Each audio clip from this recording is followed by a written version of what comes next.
gosh. Oh, hamstring. Up. Sniper, take the other picture. Yeah, I mean, that's how you can formulate opinions without having true facts. I'm telling you, think about it logically for just a second. Dear Reds fans, welcome back to the Zebra Zillionaires. It was a tough one yesterday. Live from Chatterbox Sports Studios, it's Off the Bench with Tom Brennaman. All right, let's do this again. Wednesday morning, this is Off the Bench presented by United Dairy Farmers, and I am Trace Fowler. You ever walked into a test? You know, you ever walked into a test, a midterm perhaps?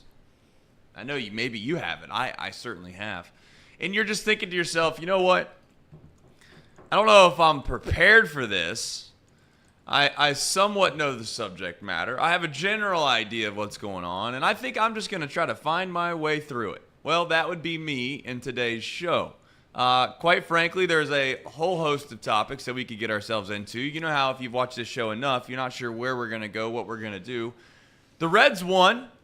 They gave themselves a chance. They're not dead yet. And we've been saying that for what is 2 months. They're not dead yet. The Tigers seemingly jumped out to a 3-0 lead. Every Reds fan, you know, I say everyone, I'm talking about the ones with a rational brain, not the ones that are super optimists and not the ones that sit there and tell you that no matter what happens, that everything's going to go bad. But the ones in the middle thought to themselves, is this it? Is this the final day of the season? Because if the Reds lose and then you turn around and you watch the Diamondbacks win, the Marlins win, the Giants win, and the Cubs win, for all intents and purposes, the season's over. But that's not what happened. Reds come back, tie the game, bounce out to a 5-3 lead. Then all of a sudden they give up their lead, head to extra innings.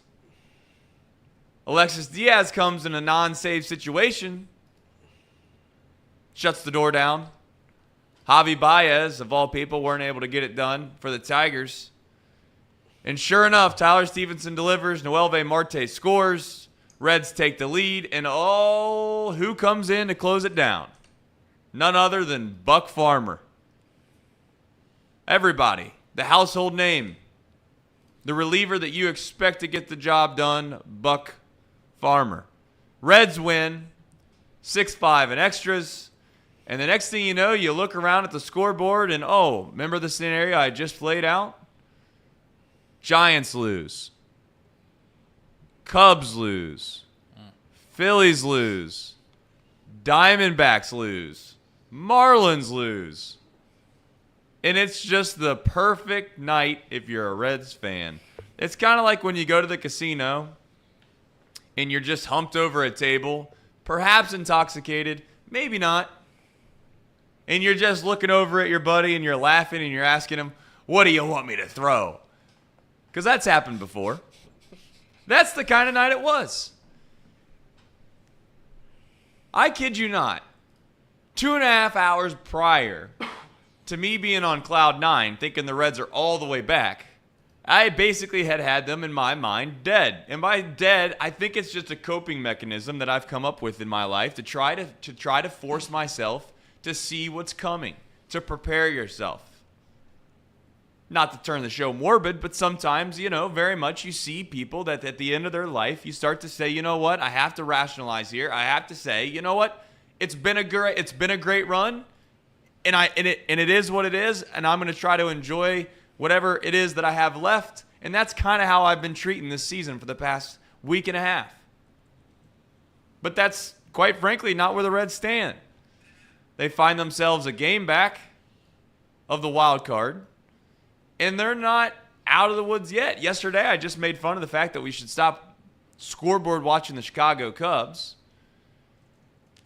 They're in reasonable distance. Why? Well, because the Diamondbacks and the Cubs just so happen to play the very next series. The Reds will go into New York after this series with the Tigers, and if they are able to sweep and or take 2 or 3 from the Mets, it's impossible for them not to be in the wild card position to be in the playoffs.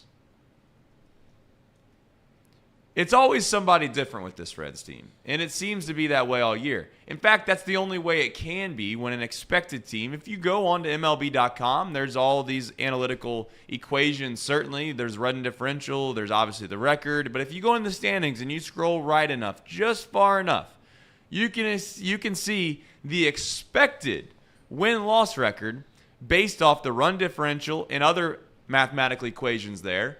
And the Reds are supposed to be, thankfully it's not supposed to be, thankfully it's actually what they do on the field, but they're supposed to be about 10 games under 500 right now.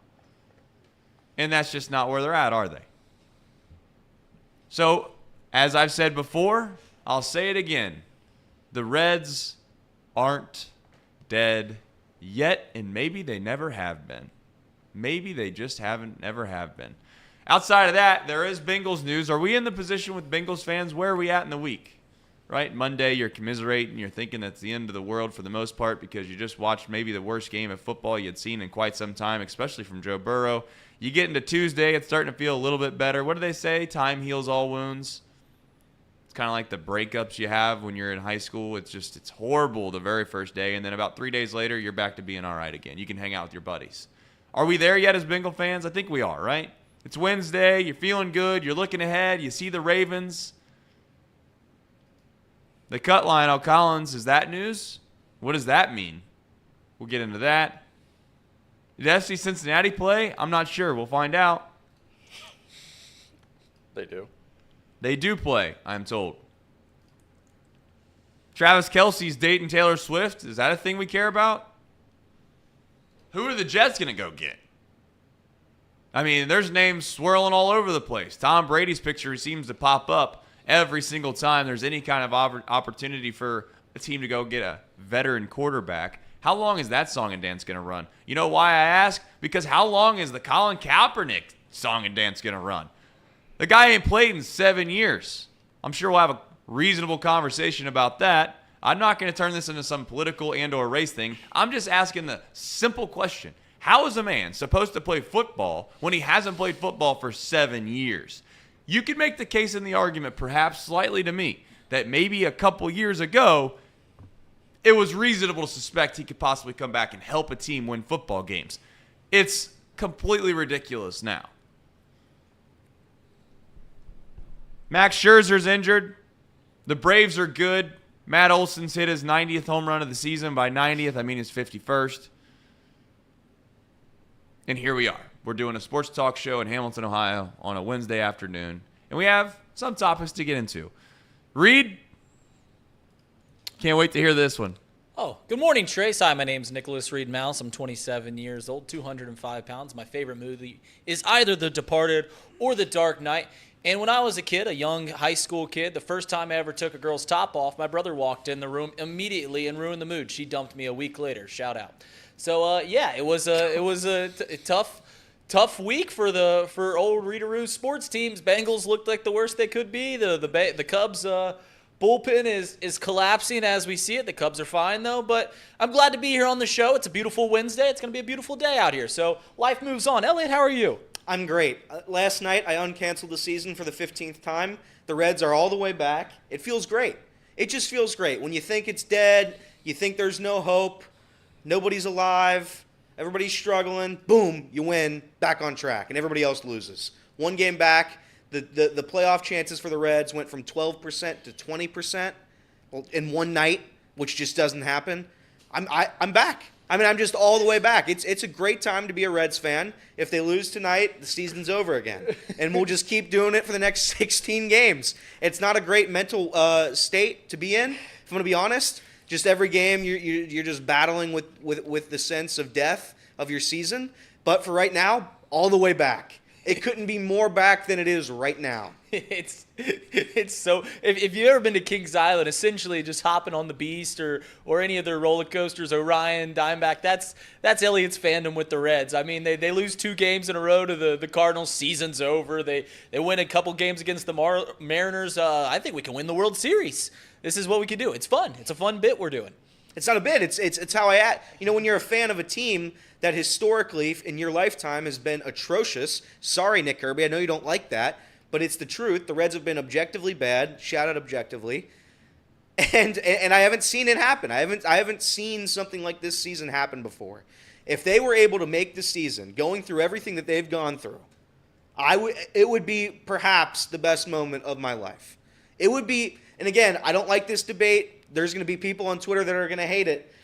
But if the Reds were to win a playoff series this season, in my personal opinion, it is better than that Bengals run.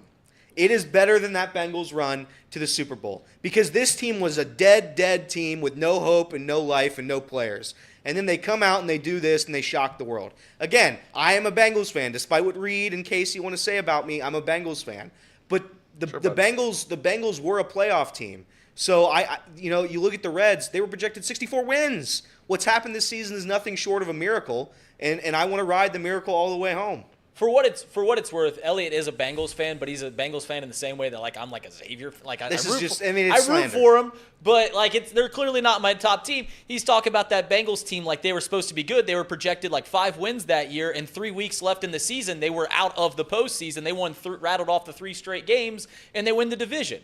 It's the exact same thing. We're in the exact same situation that the Reds are. The Bengals and the Reds are in the exact same position. All right, Sir Boy with a super chat saying the Reds are back. Sir Boy, I'm glad to see you back, man. I don't know if my eyes haven't been treating me well. Maybe they haven't. I've been doing a lot of things. Sometimes I'm wondering if I even have a brain anymore. It's good to see you back in the chat. And you know what, Sir Boy, I seen the other day. You know what? This is I'm being somewhat serious here for half a second. We don't do that on these shows many times. I mean this sincerely, Sir Boy. You were here from the very get. If you don't think that there's a special place for Swordboy Wonder in the Chatterbox sports community, be wrong. I hope that you always remember that, you know that, and you can come back here and we can have fun whenever you need it. We're here for you, Sir Boy. So don't let any kind of Reds, Bengals, Ohio State especially, because they'll put you down. Don't let any of that get in the way. You come back and we'll have fun and we'll take care of you, okay? And now we turn our attention over to Casey McAllister. There's only one thing that this could possibly be, and that is what Elliott and Reed and Trace are wondering. What exactly is going to be behind Casey today? It's actually kind of boring today. It's just the studio right now. But maybe it'll change throughout the day. Who knows? We haven't decided on anything yet, so it's subject to change. So what's crazy about it is it looks so real. I mean, it really looks like you're there with that Viking helmet. It's like I'm right in the middle of the studio getting ready to drop a soundtrack or something. DJ Mac. He's in the lab and he's DJ cooking up greatness. DJ Mousetrap featured? That's why are those dinosaur bones that are holding that chair together back there? I'm not sure what that is. It's an interesting chair. I don't know if I've ever seen one like that. I don't know where you got that from, but I mean, have you guys ever seen a chair that looks like that? No, I don't know what the hell that is, if I'm going to be honest. That's interesting. Maybe it's like different levels of support, like you can adjust it. I don't know. Yeah, why don't you try adjusting? Why don't you go sit in it and let us know? Yeah, why don't you try adjusting it? Turn that bad boy around. Let's see you sit in it. In the $1 million Go ahead, turn around, Casey. Let's give yourself a little spin there. And let's see if you can touch it. I'll do it off screen. Okay. All right. Where do we want to start? Where do we go? We'll start with the Cincinnati Reds, I guess. Why not? What exactly is there left to say about this team, about what sits in front of them? On one hand, I want to sit up here and tell you that it doesn't matter what happens because, as Elliott would say, objectively, the season has already been a success.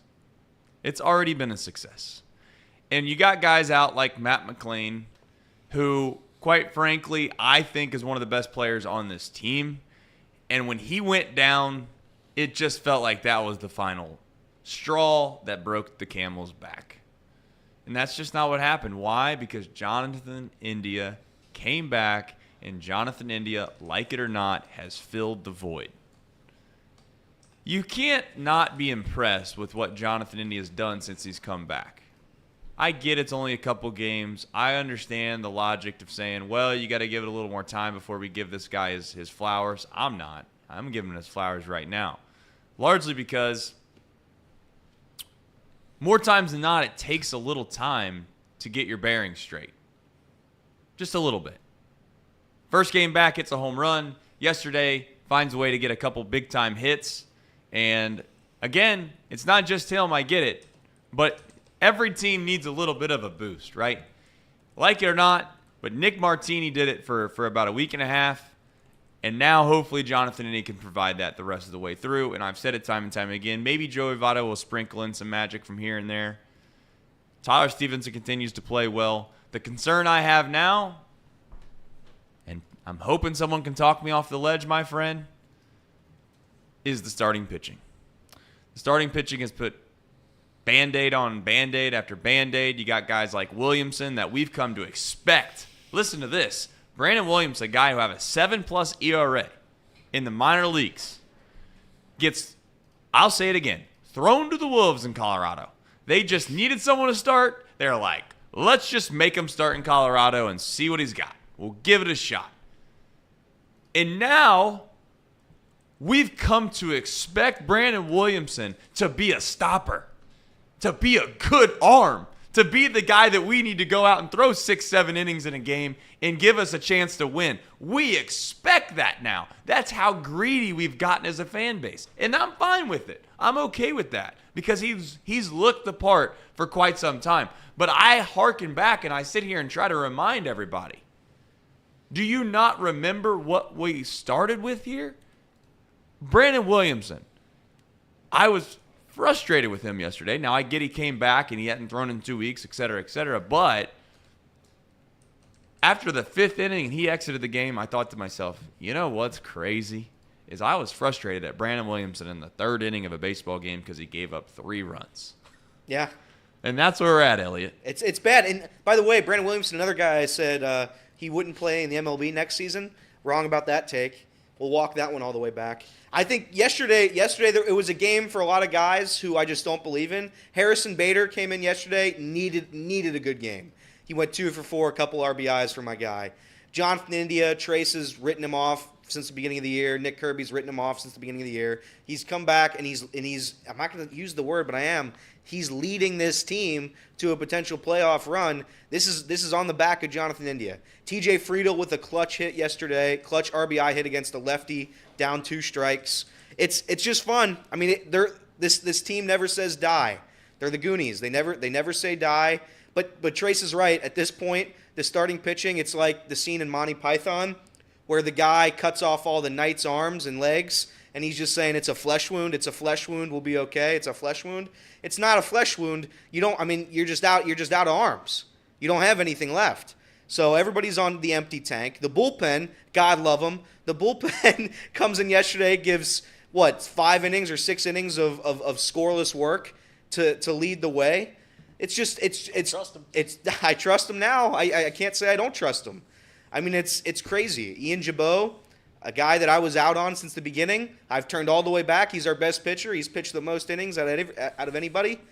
It's just fun. It's fun. Joey Votto had a big 2-out walk. There was no momentum in that inning, and Joey Votto sparked it. Joey Votto sparked the comeback. So, we're at a point now where it's like I don't think the Reds. I don't think the Reds are going to be dominating anybody. It's just I don't think they're that kind of team. They're not the Atlanta Braves. But the thing about this team is that they're resilient and that they're going to fight back no matter what. So if the starting pitching is going to continue to go down, I think the bullpen is going to boost them back up. I think the offense will wake back up. And as crazy as it is, the Luke Dreamweaver effect, when you know you need runs, when you know you have to produce, it's a mental switch where it's like, all right, let's go. We got to get up now. By the way, Luke Weaver, we didn't mention that in the top. Luke Weaver signed with the Yankees, his 3rd team, his 3rd dream. Welcome to New York, Luke Weaver. But yeah, the Reds right now are okay. They're fighting for their lives. Every game is fun. September baseball, meaningful September baseball. Really, the COVID season, the 2020 season, I'm going to asterisk that season. But it's the first time I've witnessed this since really 2013. So I'm pumped. I'm pumped right now. You know what's funny about the whole Jonathan India thing is when we were debating 2 months ago about the legitimacy of being a leader, we're like, what is that worth? And the only answer to that question is I don't know. I don't know what the answer to that is. No one does. But it's showing its hand. 2 starts come back, 2 big hits from Jonathan India. That's worth something. we could throw math at sports all we want, and I think it's better for the sport. Obviously, it produces winning products, but at the end of the day, they're still human beings. They still are playing a sport that they grew up in, and all these untangible things that these teams have. And Jonathan India might just be a guy that creates a jolt for the locker room. Like I said, there's nothing you can do to quantify that. And there's no point in spinning in circles trying to quantify it because you'll never find the answer. But there just might be something to it, that he might be a leader. He might be jolting the locker room. You know who he is? He's CJ Uzomah. He's CJ Uzomah. I mean, the guy is collectively, I mean, everybody always knows that guy was the leader of the Cincinnati Bengals. He left, and they've not done any real winning since, right? I mean, is this a bit? Fair. What's going on here? No. Yeah. Jonathan India was the leader of the team because he's the captain. He's our captain. He's the guy we came into this season believing that we were going to sign to a 5-year deal. This is going to be the guy of the future. I don't believe that anymore, unfortunately. I still think you have to look at it depending on what Scotty Boras has to offer the Reds. But I don't know you're seeing what's happening with the injuries and the depth. I wouldn't mind having Jonathan India stick around in some capacity. If it's for $7 million, something around there, I would love Jonathan India. I don't know if it'll happen. And the other thing, it's not just Jonathan India. The resiliency, it's with everybody. Nick Senzel was essentially cut from the roster. He was. He comes back. He has shown life since he's returned for that Arizona series. Will Benson was 0 for 30 to start his career with the Reds. He's come back. Every time Joey Votto comes on the IL, he comes right back, hits a home run. It's just resiliency with every single one of these guys down the lineup right now. I'm impressed, and I'm hopeful. For the first time as a Reds fan in a very long time, I am hopeful for the future. I'm hopeful for next season. But this season isn't dead. That's the thing. This season is not dead. You have 16 games for the rest of our lives. 16 games. There is a significant chance you make the postseason. Go all in. 16 games. Try your hardest. If we fail, we fail. It's a hell of a season. But there is a good chance that the Cincinnati Reds are going to be in the postseason come October. No doubt. And if we're being, let me get to some super chats here from Ryan. Says Tyler Stevenson's turnaround. Votto and Indy are back. Yep. I think we're poised to get in the playoffs. Hopefully we can score a run when we get in the playoffs this time. Yeah. It'd be nice, wouldn't it? That was miserable. Gives you a better chance to win. That was miserable. Chi-Town says, Elliott and Reed, why aren't you helping Trace run the show? Alternate hosts. Yeah, I mean, listen, here's the thing. I know this sounds wild, and we love doing the show, so I don't want to sit here and make this sound like, it's so hard to do a show every day. Listen, it was designed for Tom to obviously be the host. That's who the host is. But the thing is this.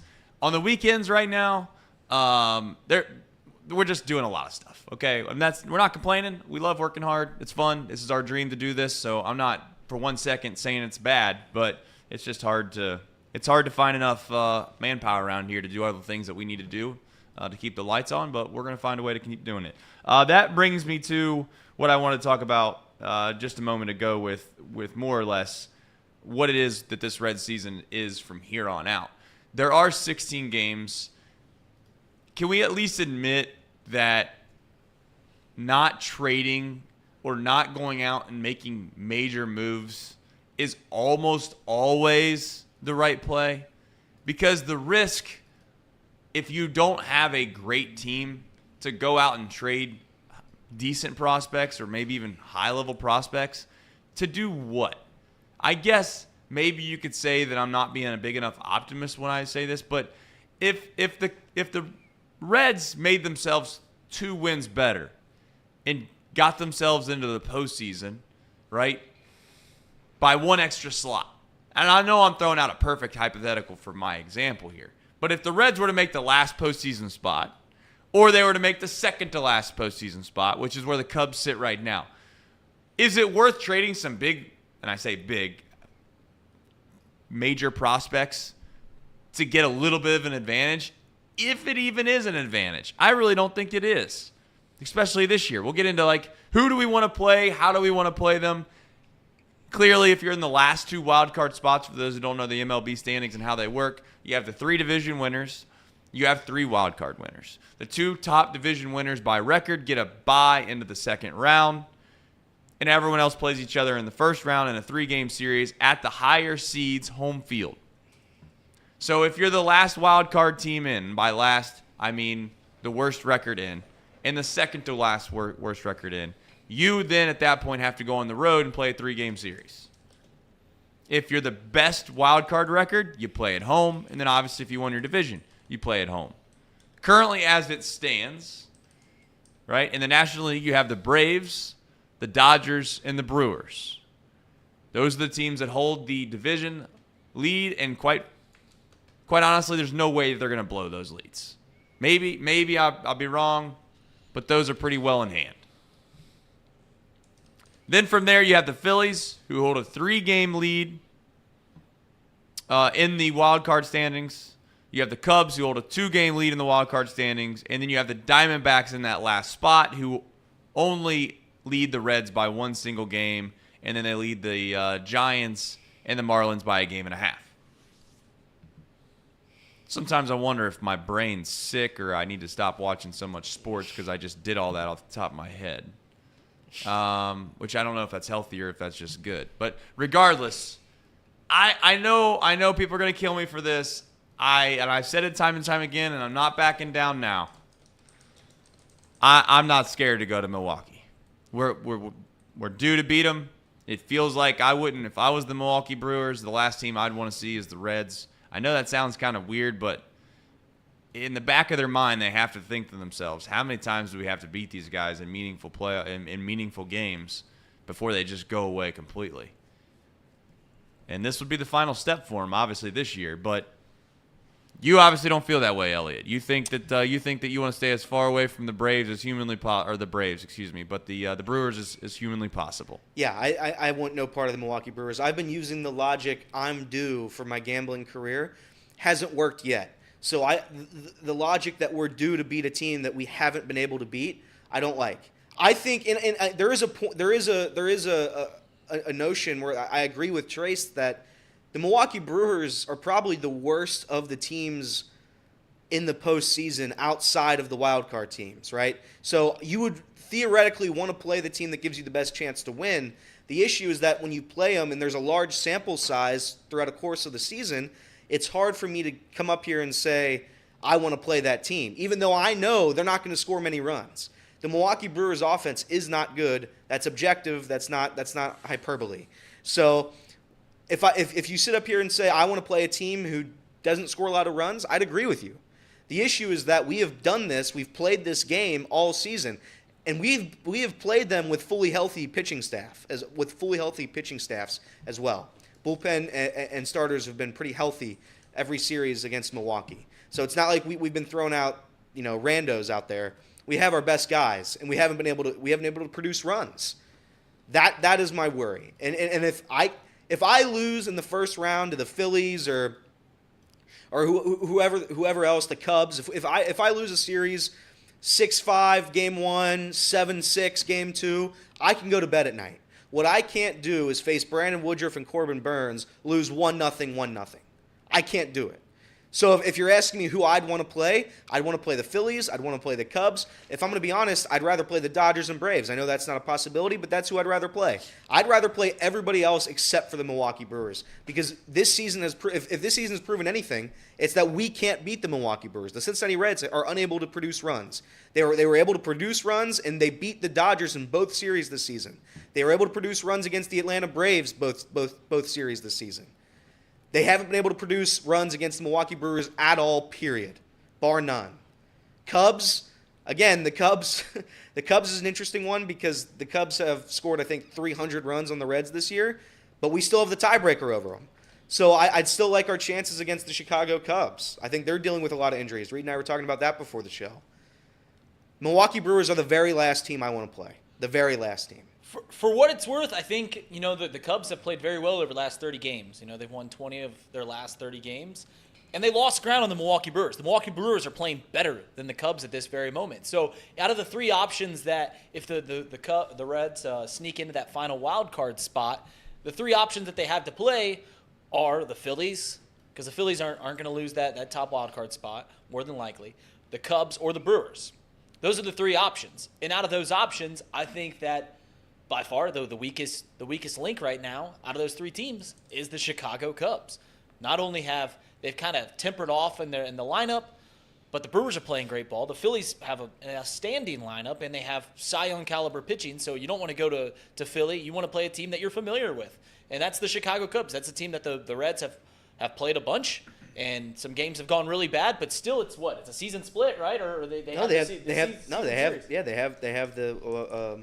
whatever you call it, tiebreaker. Yeah, they have the tiebreaker. So I think the Cubs are by far, and also Marcus Stroman's hurt. He hasn't pitched in 2 months. Jimmer Candelario just went on the DL, so they're dealing with some injury. And then the bullpen on the back half of their their pitching staff is, as Nick Kirby put in the chat earlier, it's cooked. Hasn't been pitching well right now. So the Cubs, out of all the 3 teams that the Reds are most likely to play, the Cubs are easily the team you want to play. Okay, so if we want to play the Cubs, and that's who we'd like to play in the playoffs, and obviously you have to get to the playoffs. And once you get there, to a certain extent, the Red season's like you no matter what happens at that point, you really can't complain outside the fact that if they scored 0 runs again, that would be pretty devastating, and I'm sure we would all complain about that. However, how do you get to the Cubs? It seems, I don't want to say impossible or unlikely, but what you'd have to have is you'd have to have a situation where the Cubs either leapfrog the Phillies, which would require them to play pretty good baseball down the stretch. So that kind of eliminates the argument of saying they're not playing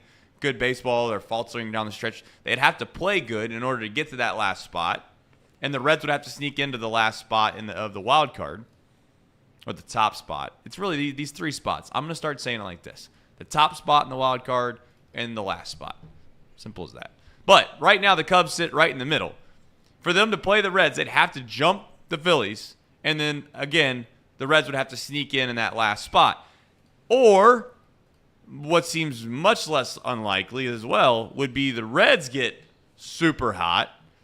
They then go all the way to the top of the wild card, and then the Cubs are in that last spot. And then if they're in that last spot, then the Reds would host the Cubs. It seems very unlikely, is what I'm getting at, that the Cubs and the Reds have a chance to play. It seems like the only thing left from here going forward, and I get there's still 16 games and anything can happen, but it seems like the most realistic thing that's going to happen is that the Cincinnati Reds are going to take the final last spot, and they're going to have to play the Brewers. That is what's staring us right in the face. If they were not to do that, right, then I guess you could say they have to leapfrog the Cubs. Then that takes the Cubs out of it, and we're right back square right in the face of looking at playing the Phillies. The Phillies are a team, quite honestly, I've not paid a whole lot of attention to this year, largely because they've just not been in the meaningful conversation of what the Reds have been doing. It seems like all year long we've been talking about the Marlins, the Giants, the Diamondbacks, and then obviously the Cubs as well. And the Brewers, because the Brewers were leading this division, but they weren't leading this division at the All-Star break, I might add. And it feels like it's been a long, long, long time since we played the Brewers. And the reason that everyone wants to sit here and say, well, you have the series advantage against the Cubs. Well, the reason we have a series advantage against the Cubs, too, is because of the team that was playing a long time ago as well. Recently, the Reds got their brains beat in Wrigley Field. You'd think that Elliott would remember that. You'd also think that if you watch this 4-game set against the Cubs at home, I mean,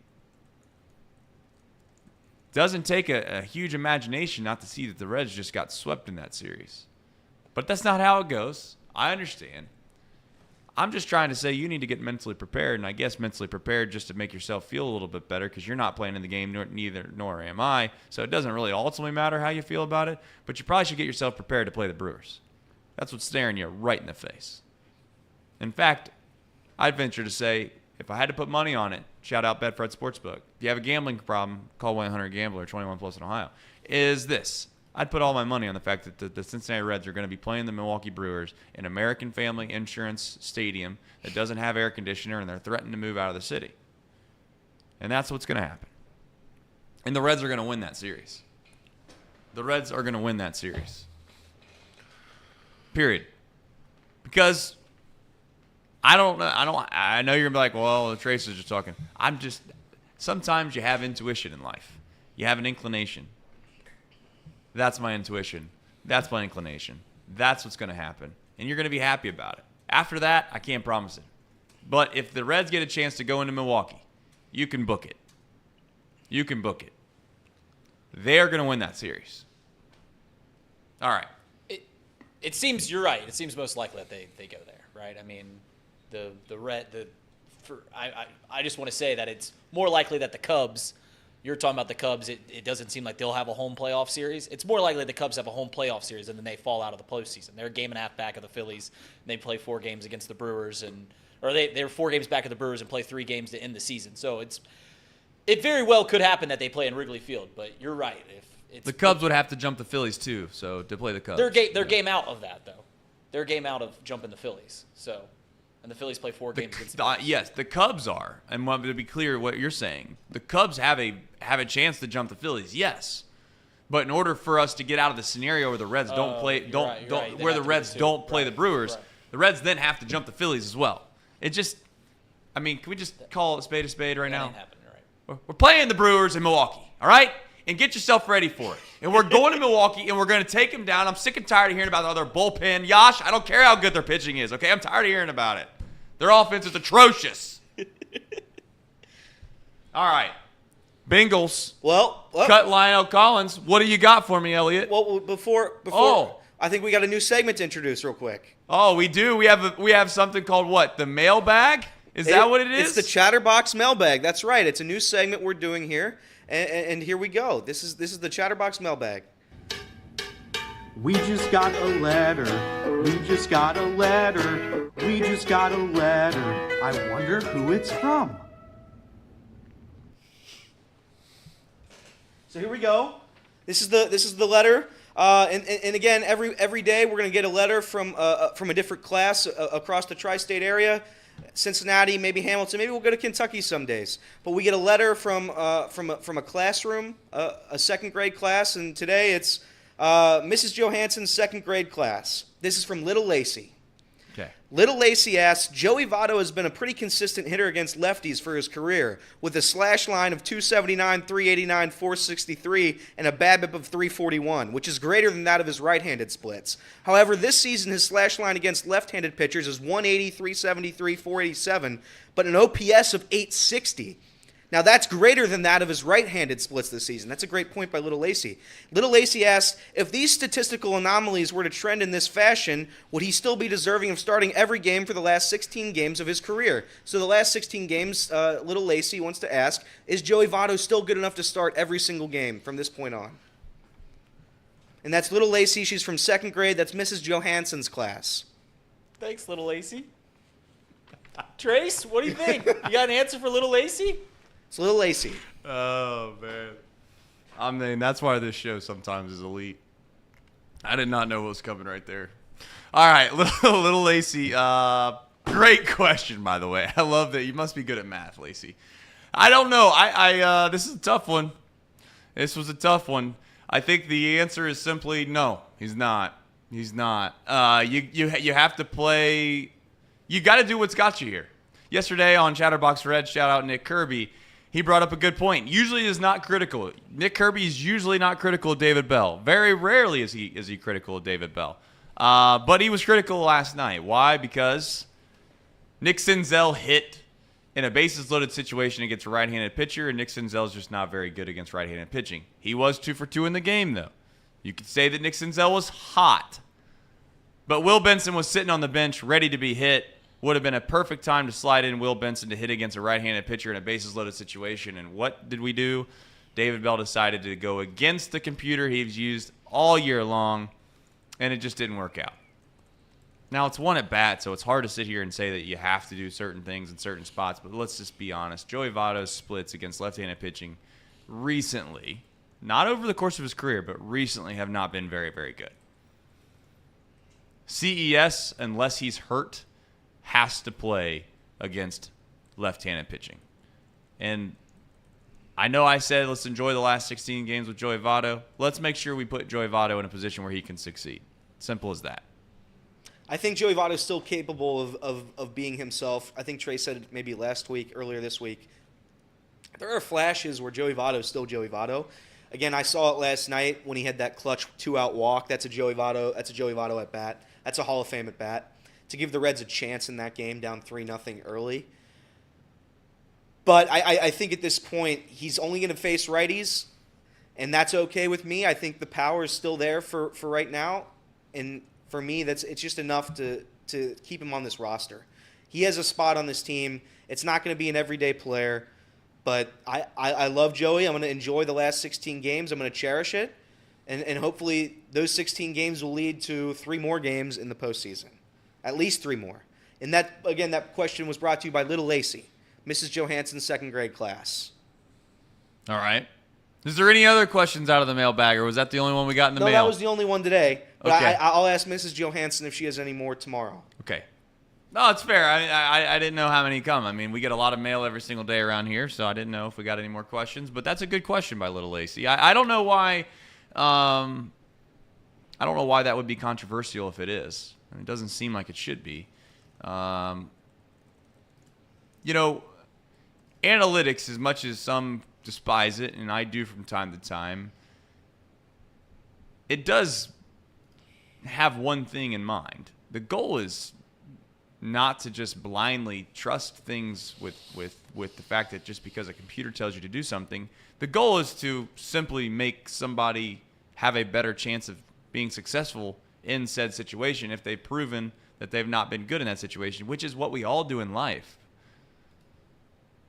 You have your job, I have my job, everyone has their jobs, more likely because they've become accustomed to being good at something, and that's why they, quite frankly, do it. You don't want me working on your transmission. And I'm certain that you don't want the guy working on the transmission over here at the local shop to come in here and try to do a sports talk show. However, I say that, maybe it'll be great. But you get my point. The goal is here with the analytic crowd is to try to make sure that you put the team in the best position to be successful, and Joey Votto against left-handed pitching is not that. It's just not that. Yeah, I mean, the Reds, it is what it is. We're in a position where they have a chance to win games that we never thought in a million years would be. I mean, like, it's to the point where I guess my children have, no, this is a terrible analogy, but my children have made me so proud that for a short amount of time, I really don't care if they mess up. Yeah. Like, that's how I feel about it. It's like, if they blow it down the stretch, they blow it. I've already counted them dead 3 or 4 times in my own head.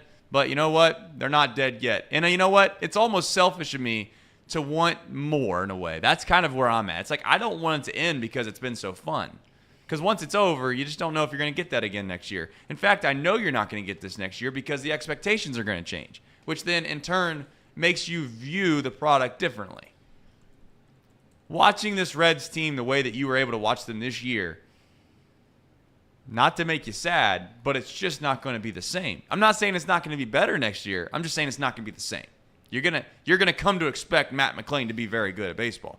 You're going to expect Elliott De La Cruz to be a little bit better at baseball. When Brandon Williamson walks out there like he did in Colorado, if he goes to Coors Field again and I walk him out to the mound, watch him walk out to the mound, next year I'm going to expect him to throw the ball really, really well. This year I sat on my couch, I was eating some snacks, and I was just laughing at the fact they were running him out there. And then I was just like, wow, pleasantly surprised. This is kind of nice. It's just not going to be the same. Hopefully the Brewers fall off. If you had to take a guess, not that we want to forecast this division, NL Central, next year, but if you had to guess, who takes the biggest step backwards next year in the NL Central? I mean, that's an easy question. The biggest step backwards is the Milwaukee Brewers. They just lost their general manager. They're at the end of the rope with a lot of their premier players like Corbin Burns and stuff like that. So yeah, it's clearly the Milwaukee Brewers. They're also the most primed to take a step backwards because they're the most in front. So it's clearly the Milwaukee Brewers. Yep, it's going to be the Brewers. I don't think the Brewers are going to be good going forward. So and again, they've had a good run. Reed and I were debating this yesterday after the show. Who's had a better record for the past 6 seasons or 8 seasons, I say, and it was the Brewers have had a better record over the Cardinals, yeah. and I was wrong about it. The Cardinals, RIP, that team's dead. The Cubs, I think the Cubs and the Reds going forward will be the teams to beat. The Pirates are a silly little team. See, I'm not sleeping. Don't sleep on the Pirates. I think that the Pirates are closer than all of us are going to give them credit for. I think they're closer than we're giving them credit for. I don't think so. I just think, again, Nick Kirby doesn't like this. I don't like saying it over and over again. But when you look at the team history, the Pirates have been historically bad. So I don't believe in the Pirates. They have a history of not paying guys. I don't believe in what the Pirates are selling me. For what it's worth, you guys are going to hate this. You guys are going to hate this.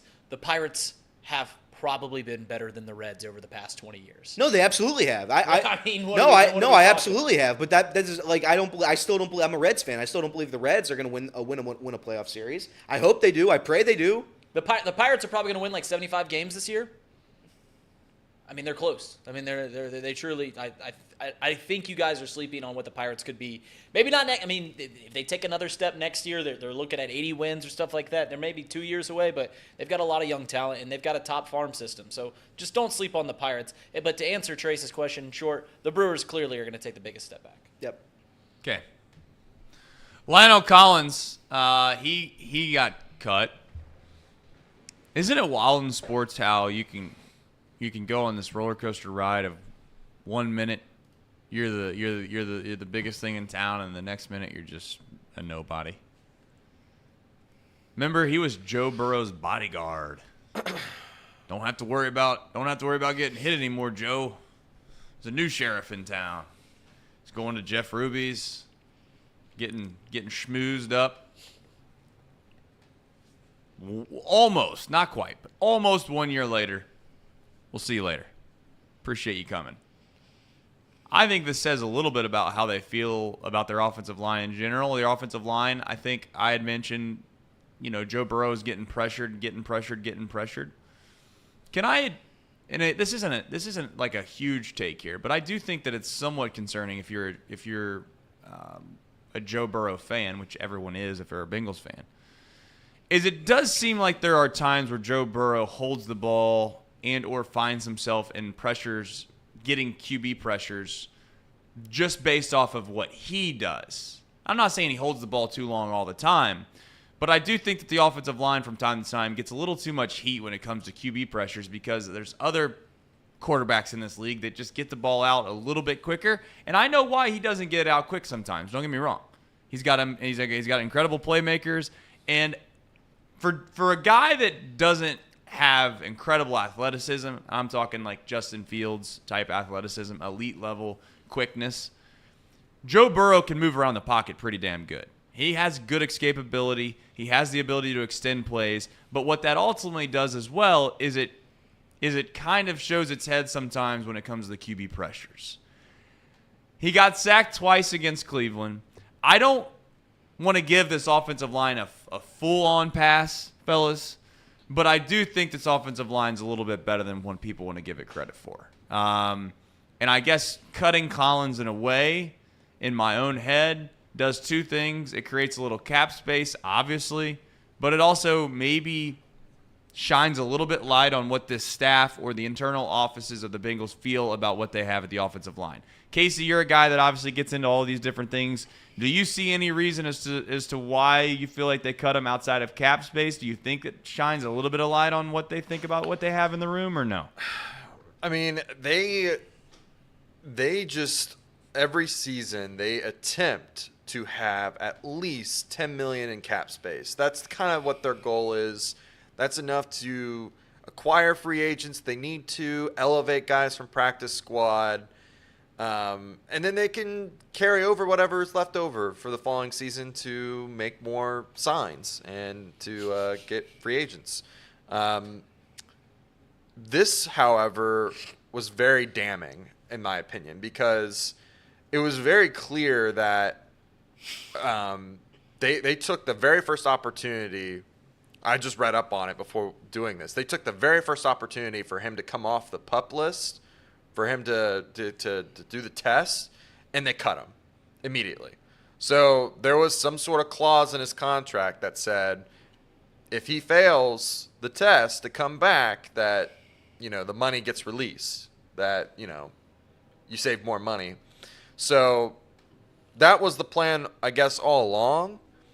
But then I got to start questioning the depth. Like, there's no depth anymore. Like, we have Jackson Carman, Deontay Smith, and Trey Hill, and then we have Sharping. Those are our 4 backup offensive linemen, and I'm not comfortable with any of those guys. I think all those guys are terrible.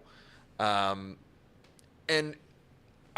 all I can go back and think about is back in the draft. If this was the plan all along, was to cut him, and Jonah Williams was going to fill right in at the right tackle spot, why in the hell did we not get DeJuan Jones? And you knew it was coming, Trace. I saw it. I see you. But I'm just... I love that. Why? Not wrong. Why? DeJuan Jones came in week 1, and he looked great. He didn't give up a single pressure on 20 pass blocking snaps. And he was blowing up people in the run game. We all know that. 200-something yards. Come on. What are we doing as a organization? The depth is just horrible. If anyone gets hurt, the season is in jeopardy. And Jonah Williams can't stay healthy.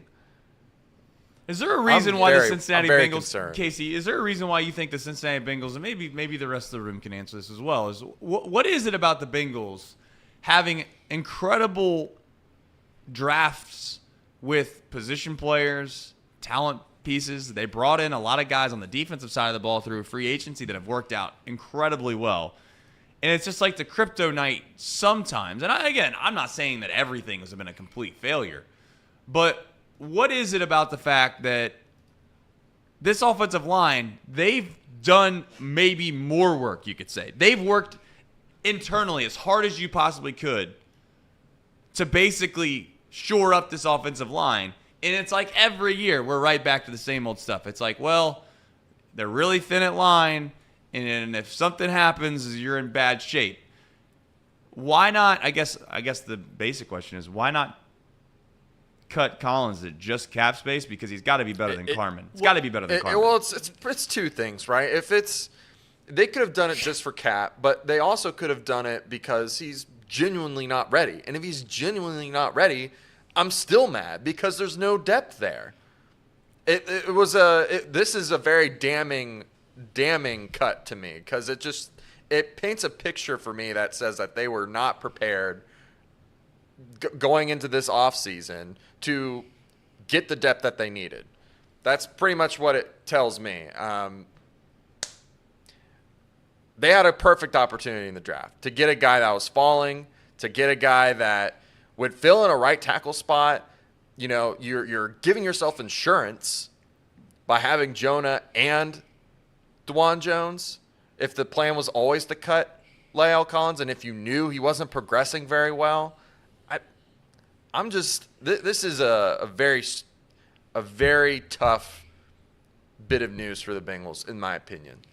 See, Casey, the point that you made is right about it. It does the depth, which has been the problem with the Bengals. It shrinks their depth.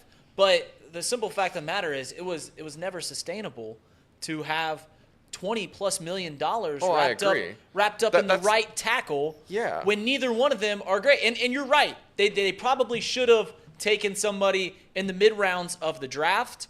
It seemed like the draft idea was perfect. I mean, or was very structured in that they were going to get defensive guys to help sustain and put money on the offensive side. Obviously, getting the free agent Orlando Brown, obviously having to put extensions on Joe Burrow and presumably Jamar Chase. All the money's going to be on the offensive side. And if I can paint just really quick, I don't mean to jump in, but I want to paint a picture at when DeJuan Jones was drafted, right? He was drafted in the 4th round.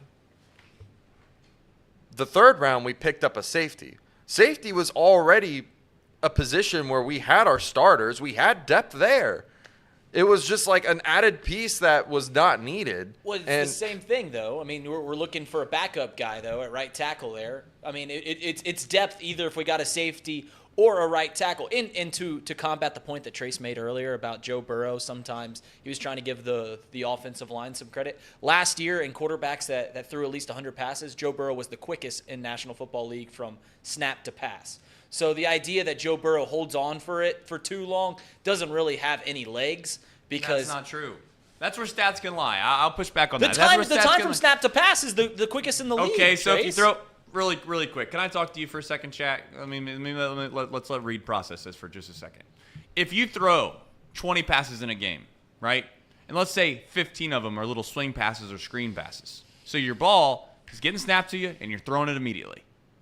And then you got 5 of them where you actually drop back, pass it, and you hold on to the ball forever, and you give up a sack or you give up pressure. So you gave up 5 QB hurries or you gave up 5 sacks. That doesn't look good on the offensive line. Oh, by the way, the other 15 that you already threw, they average out for the 20, and guess what? Your snap-to-pass ratio is all that there. So it's not all the same. That's my point. All right, go ahead. Continue. I mean, like, I don't know. The Joe Burrow last year was quickest in snap-to-pass. He was relevant. And also was knocked down the most. And he was sacked the most in the National Football League last year. So all those things seem to be competing with what Trace is trying to say. I mean, if you're going to make an assertion that he sometimes holds it for too long when there just isn't stats to back it up, that might be the case. Now, Joe Burrow has said on record before that he doesn't mind taking a third down sack because what's the point? You got to let the play develop, and if it's 3rd and 10, what's the difference? If you're going to punt the ball anyways, what's the difference taking a sack right there? Now, that is true. Joe Burrow has gone out and said, like, I don't mind getting sacked on 3rd down because I'm going to let the play develop. If there's nobody available, I'm going to try downfield and then try for the first down. That all is true. But to say that Joe Burrow holds on to the ball for too long when he's the quickest in the league at throwing the ball, when he's dead last and getting knocked down despite being the quickest to throw the ball, is just wrong. The offensive line just doesn't protect him, and I don't know what else to say. Yeah, I don't get it. I don't understand why the issues are there. And at some point, you got to start looking at the coaching staff, at Frank Pollock. I mean, he's still have yet to get something going last year, that 10-game win streak was probably the best that we've had in terms of protection. He was only getting sacked once a game, 1.5 sacks, something like that. And we were playing some teams that, could really get after the quarterback too. You think of like the Patriots, they're in the top 5 and getting pressures on the quarterback. The Buccaneers have really good defense. But all that being said, it doesn't matter when someone gets hurt. And that's exactly what happened during the playoffs. When someone gets hurt, someone's got to step up. And right now, it's looking like when someone gets hurt, we're going to have someone trotting out there that's going to give up 2 sacks a game. That's what they're doing currently, and it's very concerning. I don't know. I don't think this has anything to do with T. They already said that his contract negotiations were closed, and so this is simply either Lyle was not ready and they didn't feel comfortable paying him that 7, 9, whatever million it was, or they're just looking to create cap. That's literally it. And I feel like that's a terrible way to think about it, because if Lyle needs another month, let's just give it to him anyways, right? If he gets healthy in another month, I don't know this. This is me speculating before I go any further. If he gets healthy in a month, it would have not been worth it to cut him for the cap space, because he's that good of a depth piece. He can fill in at guard or tackle. He's been a Pro Bowl caliber lineman. He played really well at the end of toward the tail end of the season last year when he was healthy. When he gets healthy, he's a good player. So I don't know. I don't know how to feel. I'm upset with the organization, but at the same time, it's a lot of speculation. Well, yes. I mean, at the end of the day, it's just the exact points that we made earlier. $20 million for a pair of right tackles. When you put $20 million into your right tackle, you should be getting elite level production. And when you're getting a mediocre right tackle in Jonah Williams, and then Lyle Collins coming off the bench, and you're putting $20 million for mediocre play, that just doesn't make sense. It doesn't add up. And I get the point about you need depth there. You need depth there because that is what hurt the Bengals in the postseason last year. But at the end of the day, it's just doesn't make sense money-wise. In a time where the money strains are going to get very tight for the Bengals going forward. Right. Ryan Brinker with a super chat says, I think these last 4 years, the front office, Zach Taylor, and this team has earned our trust. I worry some, but I believe they know what they're doing. I think it's a fair point, but the one thing that the Bengals have tried to do to fix this problem that they've not done at most other positions is they've tried to fix it with money and free agency. Now, they've done some things good on the defensive side of the ball through free agency, without question. But the real, if we want to get into it, the real issue is you send a second-round pick on Jackson Carman, and he's not helping you at all. You've drafted other offensive linemen that have just not helped you at all. At some point, that's the real problem. They're trying to mask that problem right now because they've drafted so well everywhere else that they have an elite level roster that they just need to fix one part of it. So they've thrown some money at it. And has it worked? I don't know. I mean, you could say that it's worked. They looked pretty damn good towards the end of last season. Yes, Collins went down with an injury, but you can't forecast that. How are you supposed to know that's going to happen? You're not. So before we just crush the front office and assume that it's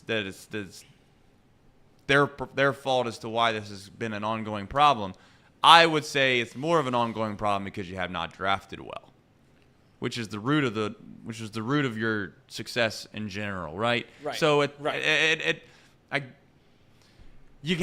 to say you have to cut him, but it makes sense to cut him, especially if you're in a position where you're just using him as a depth piece. Right. I don't know what the rules are from cutting a guy and then they sit around for a month and then you re-sign them back. Maybe that's an opportunity. I don't know what the rules are with all of that, but something to keep in mind. And I still stand by the fact, and I understand you can use the statistics of how quick he gets the ball out, but again, I don't know if that's a really fair argument as to why you could say he holds on to the ball or doesn't hold on to the ball. To be clear, I think Joe Burrow is a great quarterback. I'm not suggesting for 1 second that I think he's the main problem. I just think that there are times where he does hold on to the ball a little bit longer than usual when it comes to some of these drop back passes because he has elite level players and he's a competitor and he doesn't want to throw the ball away. Yeah, that's fine. But you also can't fault the offensive line for every single one of those situations. I go all the way back to the Tennessee Titans playoff game where he got sacked 9 times or whatever it was. I just don't think all 9 of those sacks were on the offensive line. Now, I know that's a ridiculously long way to go back to get to a point that I'm trying to make, but we'll see how it goes. Just keep in mind when you watch the games, do you think that sometimes when he gets pressured, was that just a product of Joe wanting to extend the play, or was that a product because the offensive line just got beat and they're not very good? We have something new. I think it's going to be an elite level, what we'll call segment. For those that are new, we had a little bit of a snag-foo. I don't know what the right term is, but we had what we would like to call a local news station that decided they wanted to report on a story of ours called the Chatterbox Sports Bash on Shortvine. And in that, we come to realize that, well, Elliott Rearing, not a huge fan of the local news. And I thought to myself, well, what can we do on this show to make it a little bit better? Just a little bit better.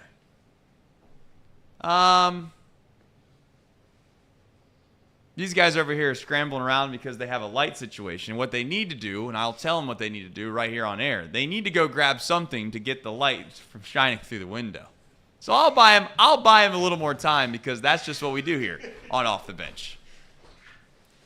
But if they can figure out this light situation, that'll fix all their problems, and I think they're going to figure it out right now. Heaven forbid the sun cause problems, but the sun is causing some issues as we speak. And those issues are pretty much long gone now because I bought them just enough time to figure all that out. So without further ado, at the 11 o'clock hour, we're going to bring you Elliott's weather. Take it away. Well, hey, everybody. How's everybody doing? My name is Elliott. Yeah, let's use this. Here we go. Yeah. Am I in the frame? Now I am. Welcome to the local news. My name is Elliott Michaels of Chatterbox 420 News. Today, we're going to tell you about the weather and this brilliant news forecast. Today, it's going to be sunny. It's going to be not a lot of clouds. If you look outside or if you have a phone, you're going to find out what the temperature is, so let's do that right now. right around 70 degrees. And again, you'd know this if you just took a look outside or walked outside. You don't really have to watch the news, but that's where we are. The rest of this news forecast, it'll be about, I would say, about 24 minutes of commercials and then 3 more minutes of murders. So you have to tune in that. You're gonna go to sleep tonight thinking worse of the world. But that's the weather. If you have any more weather questions today, you're gonna just look outside the windows. And if you go outside, you're gonna feel the air. You're gonna feel the breeze. That's the weather. You don't need to tune into any other news station tonight because that's your weather. 69 to 70 degrees roughly today, 72 maybe. If it gets a little hotter, 73. Again, the temperature changes every second of every day. So it's really never going to stay the same. Is it going to rain today? Maybe. I don't know. Probably not. Just look outside. It's not that hard, guys. Other than that, thank you. Chip and Cheryl, back to you. We probably should have remembered to put a microphone over there before the segment started. I mean, what are we doing? That's elite level planning by Chatterbox Sports right there. There's a couple other things that I'd like to figure out. Maybe just a stinger so we can buy ourselves just a maybe like, I don't know, 20, 25 seconds we can come up with. Make sure everything's squared away before we hit the news segment. We'll get to that. We'll get it better. We'll make it better. But that was your weather today. Local on the 11. I don't know what they call that. I think it's like local on the 8s or something like that. But that's here nor there. Listen. I also want to say out loud here as the host of the show for now. I do think reporting on the weather is important, but I do think that the bit's also funny. So we're going to continue with the bit because at the same time he's not wrong. I mean, you can check your phone pretty much at all times of every day. There are situations maybe where there's what we'd call emergency weather, where there is actual real importance there. The only issue is that it is kind of wild. It takes up like 10 to 15 minutes of every day. But that's part of it, I guess. I mean, maybe some people don't know they have apps that tell you everything you need to know on your phone. Yeah, can I say something real quick, too, if that's okay? I'm going to sit here. I'm going to see what I look like in this suit and this chair real quick because I think that's going to be, that looks just about as absurd as I thought it would look. So yesterday when we were planning this bit, I was like, you know what? I'm going to go find a cheap suit. I'm gonna make this look as cheesy and corny as possible. I think that'll be the best for the show. I go to some place called Burlington Coat Factory. I think that's what it was, but it was where the old Goodwill used to be. So I wonder if the Goodwill on Glenway Avenue just put all their garbage in this store. So I was searching through the racks. Took about 35 minutes to find something. The store was cluttered. I'm not going to blame Burlington Coat Factory. Again, no free ads. But I got down to the jacket section, and you know what? I'm like, all right, this one looks big and corny, and this one looks silly enough. I get to the checkout. They had no prices. They have no prices at Burlington Coat Factory. It's a guessing game. You walk up to the register. It was about a 15-minute line. So when I got to the front and they told me the price, which was absurd, it was about $80 for this. So yeah, no, it was a brutal moment. I'm not gonna lie, it was one of the worst moments I've ever had spending $80 on this. But I'm a team player. I'm a team player, and you know what? I fought through it for the bit. $80 for this terrible jacket. I'll never see that $80 again. But again, I got to the front of the line, and we started checking it out. She said the price, and there was another like 30 people behind me in this line.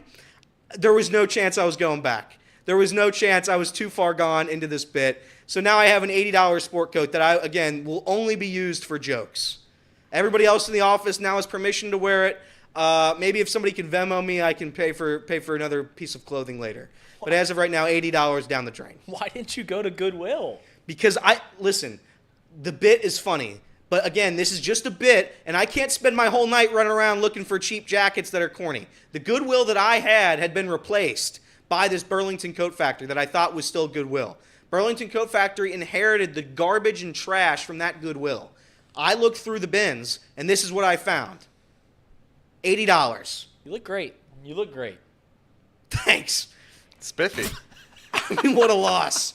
There's not a loss that I've ever experienced worse. I mean, I've had some brutal gambling beats in my life. I'm trying to think back to a couple of them. I mean, some just disgusting buzzer beaters. Coach Calipari not having Oscar Shibaway shoot at the buzzer against South Carolina for some odd reason. There's just been a lot of beats. Yesterday, getting up after a 15-minute wait, 30 minutes of searching, getting to the front of the line and having the cashier tell me, oh, yeah, that's $80. That was about the lowest I've been in a long time. But you know what? I'm a team guy, so I'm going to keep doing this bit. If you guys don't like the bit, I don't care, if I'm going to be honest, because I'm going to get $80 worth out of it. If $80 takes 4 years, I'm going to do that bit for 4 years. So I hope you enjoy it. Buckle up, Ron. We're never talking about sports. Well, here's the thing. This is the best part about that whole thing. I know exactly what happened. Elliott's such a nice guy. He was just thinking about everybody else in that whole entire Burlington Coat Factory. He got to the front of that line after waiting, realized he did not want to spend that money, but he was too shy to tell the cashier, you know what, I think I need to go find another one. He certainly wasn't going to wait in the line again. Speaking of which, how the hell is there a 15-minute line at the Burlington Coat Factory? Yeah. Can we be honest? Listen, these were questions. What's the good deals? These were questions I was asking myself. But again, all thoughts left my brain once she told me the price tag. So whatever. I'll pay $80 for the team. This is an $80 jacket. I want everybody to at least put it on once in their Chatterbox careers, because otherwise it would just be a waste of time. Read that super chat, Elliott. Super chat. Elliott, go to Goodwill and get you a cheesy tie for the next weather report. Yeah, Higgy, is that Higgy Baby? Higgy Baby. Higgy Baby, yeah, that's in the works. I was going to go buy another tie yesterday. I was going to, because I realized that right as I got to the front of the line, right when I was about 4 people back. I'm like, you know what, I should have gotten a tie, but I'll just go back and get one. She told me it was $80, and I said, no tie for me. I'll leave the show, and or I'll leave the store, and I'll go home. And that's what I did, $80. I'm a team guy. So here's what we're going to do today on After Off the Bench. There is a Goodwill that I know about. It just so happens to be next to a place where we can get lunch. We're going to take Elliott into a Goodwill, show him that there's a place that you can go that doesn't have a 15-minute line, and the price is probably going to be like $2. Maybe we can up the wardrobe game around here. We'll see. Speaking of wardrobes, I don't know if you guys have been in the Reds Hall of Fame of late. Next time we have Mr. Marty Brennaman on this show, maybe we could reach out to Marty. I know Tom's been gone. We've kind of laid low in there on the Brennamans, trying to give them a little reprieve. But I don't know if you've been through there or not. But they have the place where you can act as if you're calling a game and or reporting live on the sports set there. No free ads. No free sports ads. set. And they have the types of suits and or what they would traditionally wear. You have Marty, you have Joe, and then you have Walter Cronkite. Was that who it was? Cronky. I don't know. Like the old Somebody's newscaster? gonna crush me for this. What, like so the my old apologies in advance. I'm sure it was an old Reds announcer. Someone in the chat is going to correct me. Please do. I don't mean it with no disrespect, of course. It's just before my time. I can tell you Walter Cronkite. Yeah, that's the Arizona State. Did not do the Reds games. Someone in the chat help a brother out. I don't know, but regardless, to get my point, they have their entire wardrobe there, Elliott. Okay. I want to know, and I should have taken a picture. I want to know if those were asked about, if that was something that was discussed with these announcers about what they wore. Did they provide them the apparel to put on? Because if they didn't, it seems pretty wild that they're going to assume and act like that's exactly what they would wear. I'm assuming they just go through some pictures and go try to find a replica. But I was wondering, perhaps, maybe Marty has some extra suits in the old office that you might be able to support. Or sport. Yeah, I mean, these were questions I wish we would have asked yesterday before I went to Burlington Coat Factory and bought an $80 jacket. But listen, I'm excited to explore the possibilities now. I can't return this. This is the jacket I'm wearing. If we go out and buy a $2 jacket, I'm going to be upset. So this is what I'm wearing the rest of the time on the news. I'll go buy ties. I'll go buy everything else. But this is what I'm wearing. Wait Hoyt was the guy. Thank you. Was who you were looking for. That's exactly who it was. And if I had to say this, don't tell Marty this, but of all the guys that if I could have dressed up like, Wade Hoyt was fire. He had some really good outfits in that little set of things. Now, I didn't put it on because why would I? Number one, no offense to people that do, but two, it little grossed me out that just like thousands of people every day just decide to throw that on, and just I don't know. Yeah. Maybe germs kind of got to me there. All right. There were some germs in the Burlington Coat Factory. There weren't a lot of cleaning, and they had, by the way, and I've never seen this. They had like snacks throughout. Like you would go search through clothes, and I'd find snacks. They'd have bags of popcorn and such. They'd have, what are those things?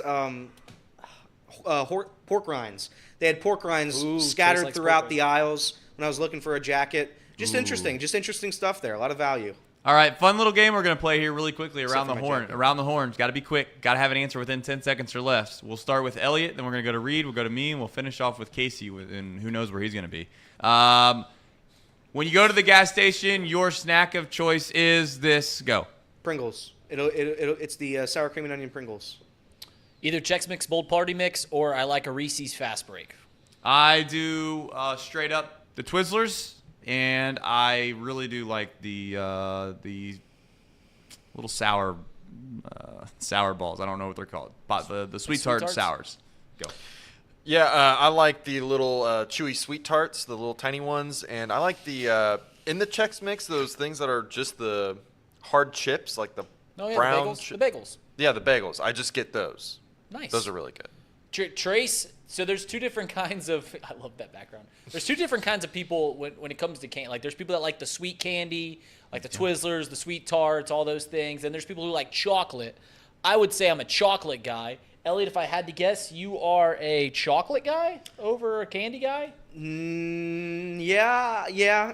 I would say so. I'm not a big candy guy, but yeah, if I have to, I'll You'll have a chocolate bar. M&Ms or such like that. Yes. Okay. And then I knew Trace was a candy guy, and I would have figured Casey was a candy guy, like the sweet candies and stuff like that. Yeah, the little mini chews are elite. Like those are like crap. And I'm gonna give you a pro tip if you like mini chews. You ready for this one? This is why you tune in to Off the Bench, because you get nuggets like this. If you put those in your kind of dash there, and it's sunny outside, give it about 10-15 minutes in the dash, pull it down, and ecstasy is what some would say. Just saying. All right. Taylor Swift. Does anyone really care? I don't. I certainly don't. I do know this. That would of all the things that Travis Kelce's ever done in his career and life, that would be the number one thing at the top of the list if he was able to pull that off. I mean that sincerely. Two things. One, Taylor Swift's she's elite. In every way possible, Taylor Swift is elite, I think. I know Travis Kelce's maybe the greatest tight end of all time, but if he's able to pull that down, good for him. Congratulations to Travis Kelce. I don't believe it until I see it, because I just think when you get to that high up in society, in life, I just don't – I know it sounds wild, but I just don't think that it's even possible to have a relationship, which is sad, but that's how I feel about it. Yeah, I would agree. I don't think it's – for those type of people, it's just brutal to have any type of meaningful relationship. It's why they all end in divorce. But I think Travis Kelce, if I'm going to give a serious take here – Travis Kelce is about to ruin Taylor Swift's career. Love that. He's going to break her heart, break her spirit. Taylor Swift is going to write a song, and it's not going to be as good because that's how bad her heart was just broken. I'm ready to cancel Taylor Swift over if she is in fact dating Travis Kelce. Travis Kelce is my least favorite football player in the National Football League by a billion jillion %. The only good thing that could come out of a Travis Kelce Taylor Swift relationship is when they inevitably break up and then Taylor Swift starts writing Who Dey songs. Because if she starts writing some Bengal songs, I will then uncancel her. But at this very moment, if that news is true, Taylor Swift canceled.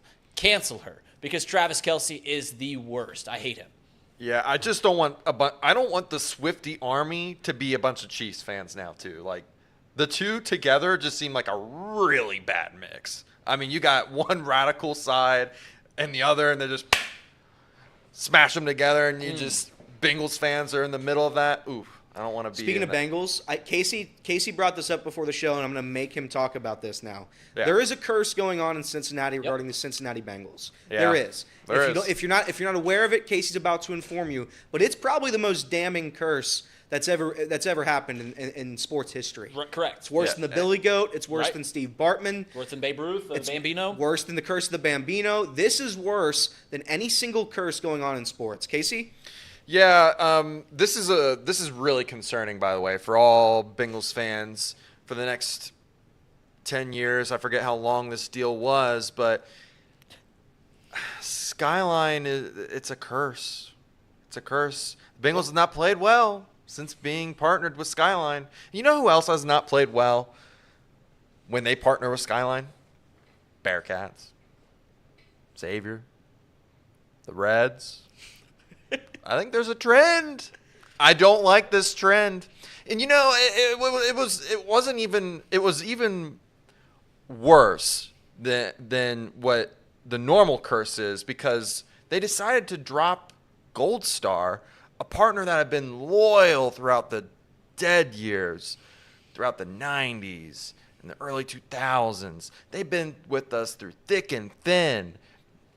And the moment they need more money, they drop them like that. I'm just very worried and concerned that the Skyline curse is going to get the Bengals too. Thoughts? Since the Bengals signed as Skyline as their official chili, the Bengals have played the worst game that has ever been played on a gridiron. It was the worst football game that anybody has ever seen. My own eyes. That was an unmitigated disaster. There was absolutely, I've been asking people all week, where the hell was the mitigation at? And there was no mitigation because the Bengals signed with Skyline Chili. Does Skyline do the BOGO three-ways after Bengals wins anymore? I don't think they do. Because I'm still going to go to Gold Star, give them business after Bengals wins, and maybe they'll never win a game again because of the Skyline Chili curse. But if they do, I'm going to Gold Star, and I'm getting 2 three-ways because that's how it was back in the good old days of last year and the year before that. Skyline, Yeah, no, and I agree. And here's the thing. They need your business. Gold Star is dying for business. I looked at one of the Gold Star shacks over here in Hamilton. It was about the most disgusting, foul place I've ever seen in my entire life. So yeah, if you're in need of some donations, you come over and you give your money to Gold Star Chili. God knows they need it. But I think there is a point to this. I think there is a point to this curse where it is real, right? Skyline has forbidden the Xavier Musketeers from ever getting to a Final Four. It's forbidden the University of Cincinnati Bearcats to advancing farther than the Sweet 16.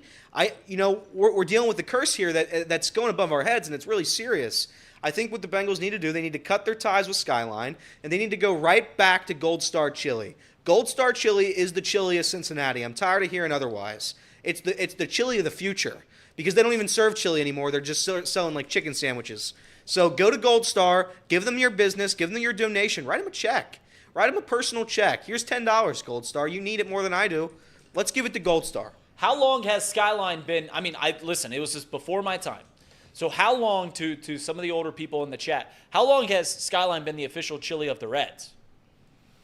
Because I think I've always heard, of course, 1977 is when they started, and then they took a 1-year break for some reason. They had a downturn from 1989 to 1991. They took a break with the Reds. Damning. And that has basically been the tenure of the sponsorship of the Cincinnati Reds with Skyline. So you should look into it, give it some thought. Casey might be onto something. That brings me to the chat poll question of the day. Do you think you can tell the difference between Skyline and Gold Star? Yes, no, don't care, both are same. How about that? Let me say it again. Do you think you could tell the difference between Gold Star and Skyline? Yes, no, both are the same. Maybe you take out don't care because that might be too many characters inside the old YouTube chat algorithm. It won't allow you to do that. So we'll just say don't care, both same. Nick Kirby dropped that Skyline has been the official chili of the Reds since 2002. Oh. Has the past 21 years, to you Reds fans, has the past 21 years been pretty fair to you? Has it been good? No. Okay. They haven't made the postseason, or they haven't advanced in the postseason since the year 2000. They're the only MLB franchise to do so. And here's the thing. No other franchises are sponsored by Skyline Chili. Listen, guys. So Cincinnati has a thing where, like, people come to Cincinnati, got to try the Cincinnati-style chili, and where do they go? Skyline. Skyline is synonymous with our town, whether we like it or not. But we've got to do something about this. This has gone beyond bit now. This has gone beyond bit. 2002, since the Reds have been the official chili of Skyline, and they haven't advanced in the postseason. The Bengals have had Skyline as their official sponsor for one game, and it was the worst game that I've ever seen. It was an unmitigated disaster and absolutely no mitigation.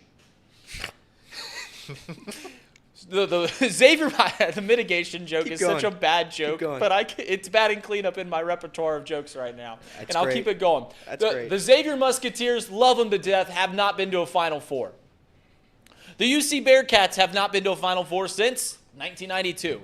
I would reckon that Skyline has been the official chili of the Bearcats since 1992, or at least beyond that. So at some point, we gotta see what this is. Not only that, FC partnered with Skyline. They haven't won any championships as of late. You're damn right. The Cincinnati Cyclones, well, maybe they've done something, but there's a lot of problems here, guys. It's not good. I'm worried. I'm really worried. They need to go back to Gold Star. You know who Skyline hasn't been the official sponsor of? The New England Patriots. LeBron's Miami Heat, as Casey just shown. I mean, the Alabama Crimson Tide has not been the official chili sponsor of those teams. I mean, there's something in the weeds here. Could be. Can you do me a favor on this show right now? If you have not already, hit the little thumbs up button. It's also called the like button on the stream. If you've not, also, please subscribe to the channel. Please, just go hit subscribe. We are at 9.86 thousand subscribers to our YouTube channel. A little known fact that I thought it was kind of funny when I first seen it, because we had just started YouTube. Chatterbox Sports been around since 2019, but we just started our YouTube channel basically a year ago, if we're being honest. And the very first comment I had seen when Tom announced that he was going to do this very show, Off the Bench with Tom Brennaman, the comment I seen was, Tom Brennaman is doing a sports talk show on a YouTube channel that has 25 followers. Well, little did that person know that the 25 followers is because we literally didn't do anything on YouTube ever before. And now we sit 1 year later with 9.86 thousand subscribers because of people like you. I say all that not to braggadociously say what we've done. That's irrelevant. It's literally you.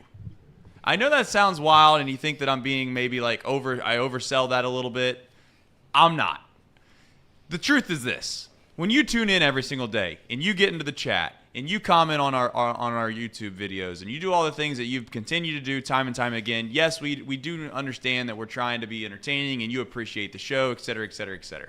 But I just want to remind you that without you being here, this show is worthless and it doesn't exist. Somebody would tune in. Let's also, we could run the greatest sports talk show in the history of sports talk shows, and if it was on YouTube and there was one person watching, it could be literally the greatest show ever. You're not going to watch. Because psychologically, when you look on YouTube and you see some videos live and there's one person watching, well, you naturally aren't going to tune in. But the thing is that some of you did do that from the very, very get-go. Many of you are OGs in this thing. And I know we get to this point of the year here where we're kind of getting to that 1 year anniversary that we've already passed. Tom's obviously not been here. Many people said this show was going to be cooked when Tom left, and you know what? I'm not suggesting that the show is better without Tom, because it's not. When Tom comes back, I'll happily go over there and sit next to Casey, and we'll continue to keep this thing rolling, and we'll have fun. But I just want to say thank you for liking the show on a daily basis. Thank you for sharing what we do with friends and family. By all means, don't make a huge conversation around the Thanksgiving dinner table or something like that, but it certainly beats politics and it certainly beats religion. If you want to bring up those two subjects, just bring up Off the Bench. Yeah, and I want to say, not to get too sappy, but we missed our 1 year anniversary. We never really announced that on the show, but it was a year. We've been doing the show earlier this month, and I got to join it. I joined this company 3 months ago. 3 years ago. Excuse me? You joined 3 years ago. Oh, that's right. I did join. I worked trained. I worked the iPads. I worked the iPads, but I got hired back again 3 months ago as an employee, as a full-time member of the team. It's been awesome to see this company grow. Chatterbox Reds has been awesome. Mac and JT, Chatterbox Bengals, Caskey's Chatterbox Clicker. Every single show we've done, it's been awesome to see the growth, and we're going to continue to grow.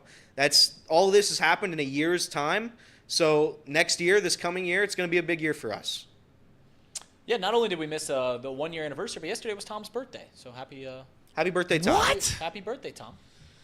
We suck. I suck. You know what I am terrible at? I will be, and I know that I guess in a way everybody thinks that they would rather have the person who they are. I am usually pretty straightforward, honest. I don't really kind of play stupid games. And by stupid games, say one thing to one person, go say another thing to another person, and then try to, basically manipulate yourself into a situation. I'll tell you if I effed up. Kid show. I'll tell you if I effed up. But the one thing I am horrible at, and I mean dead honest, horrible at. It doesn't mean I don't care about people. It doesn't mean that I don't appreciate them. I will literally forget birthdays, anniversaries. Just ask my wife. My mother's birthday, my dad's birthday. I God's honest truth. If no one told me, hey, it's your mom's birthday, or hey, it's this person's birthday, I would never tell anyone happy birthday. That's a severe trait that I have that is not very good. It makes people assume that you don't care about them. I don't mean it to be that way. The fact that it was Tom's birthday yesterday now is absurd. Maybe that's why he's all worried that we don't think we want him back, because we didn't wish him happy birthday yesterday. But Tom, if you're watching, we want you back about as fast as humanly possible, to be honest with you. I love doing this show. I do appreciate doing this show, but there's a lot of things that need to get done around here. And one, I think Tom would do a better job sitting behind this desk than I do. But I also think that if I'm sitting over there and Tom's here, this show becomes elite. I really do think that. But that's here nor there.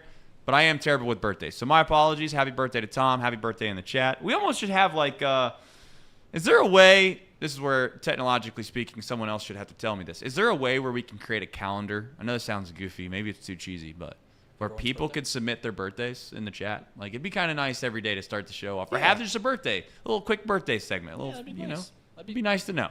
Yash, when's your birthday? We'll start you off with you. I remember. I give you hell for Great Britain. I give you hell for London. 1776 is a real thing, though. Hello, it's just Governor. that I do want to wish you a happy birthday. We do appreciate you watching the show. And same with everyone else. It's funny because I almost can name, if you gave me an hour, I can name like almost all the people that are in this chat on a consistent basis and tell you what their viewpoints are. And it's like, them. It's kind of a weird dynamic. Yeah. I'm good with birthdays. I remember all of your guys' birthdays. Well, good for you. January You're so 30th, smart. February 18th, May 13th, right? You're a romantic, Reed. Reed cooks his wife dinner, tells her that he loves her all the time. I do all these things. Great husband is Reed Mouse. I'm sure there's flaws in there somewhere. I don't know where they're at. I'm sure there's plenty of them. But I will say that I envy sometimes the romanticism that is Reed Mouse. I thank you, Trace. That is something I do consider myself a romantic. I like cooking. I like doing all these things. I'm not clean. I tell Mariana all the time, I'm not cleaning the house. I'm sorry. That's where the break is. Yes. I do the dishes. I cook. I clean. I take care of the dog. I don't clean, my bad. I do the dishes. I cook. I take care of the dogs. I do things around the house all the time. Take care of all the outside work. And I just don't. You draw the line in the sand of cleaning the house, but you don't draw the line in the sand of setting up nativity scenes when the Bengals are playing the Chiefs in Week 14. Correct. That is absolutely true. Because I got to help the family out. Listen, if you guys don't know this, if you're new to this show, at some point during this football season, my wife will have something cooked up on a Sunday for us to do. Whether it be for the past few years, we've gotten with her family pictures on a Sunday, or it's been a couple times where we've had to set up the nativity scene at the church that we kind of help run here in town. Yeah, there's going to be several things on a Sunday where I need one day, May. I love you. I need one day. Give me Sundays at 1, and any other time I'm free. I'll do whatever you want to do. But Sundays at 1, just let me have those 4 hours. That's all I ask. And I agree. And real quick, I want to get this show right back on track. I know Ron's been calling for it, Cincinnati Sports. So Casey, I'd like to throw it to you. FC Cincinnati's got a big match against against the Philadelphia Union. I believe they're the reigning champions of the MLS Super Cup. If you have to predict your match predictions, maybe give some analysis on some of the players. Really your predictions, your thoughts, your overall opinions on FC Cincinnati going forward, as there's quite a bit of season left to play. They still have the first place spot in whatever division they play in soccer. MLS, I think, has 2 divisions, the East, the West. I don't know. But, Casey, why don't you give us some analysis, please? Yeah, Elliott. FC play Philadelphia. They actually played each other in the playoffs last year, and it was a 1-0 loss for FC. Nice scoring. That was called nil. 1-0, whatever. Who cares? They care. I'll start saying 0-1 if you want. Yeah, so the two teams are actually pretty evenly matched. They're both pretty good teams. This should be a really good match.